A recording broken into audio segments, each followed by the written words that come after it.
kuratsyang babaeng walang pahinga. Pero, that's for umaga. Pagdating naman ng gabi, Songbird on air na sa Umfm 106.5, your voice, your music. Alam niyo ba kung anong aking programa sa Umfm? It's all about love. I'm playing some mellow music. Siyempre, parang medyo may konting kurot sa mga nakikinig sa akin. And also, you can see us live sa aming live streaming sa 106.5 UMFM official page. Then, my own account, of course, sa FB, meron din po tayo niyan. Mapapanood nyo rin ako. Kaya lang, hindi nyo maririnig yung music because bawal. Well, ay isa pang ginagawa ng aking programa, yung tungkol po sa mga love problems nyo. If you have some things na medyo gusto nyo makahingi ng konting advice, although hindi naman po ako super good sa pag-advise, I do it by myself. Yung kaya-kaya ko pong i-advise sa inyo.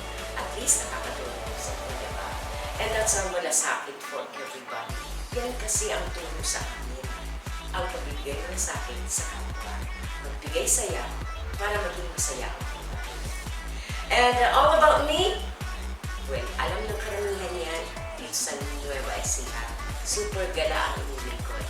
I love to go everywhere. Why?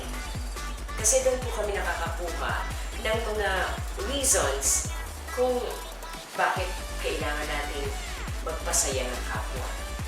Pagkala kasi ni Eva Curacho o ni Songbird on air. Actually, ako si Miss E doon sa aking programa nga pala. From 9 p.m. to 12 midnight. Kaya niyo yun? Nag-iisa lang. Ako lang yun. Kasi nga Curacho. Well, back to what I'm saying, yun nga buong punta-punta ko sa ibang mga places, buong Nueva Ecija actually, nakakakuha po ako ng information na ganito pala dapat ang buhay. Simpleng buhay, sabi nga, simpleng pagmamahal sa kapwa, malasakit sa kapwa, yun ang dapat natin ibigay.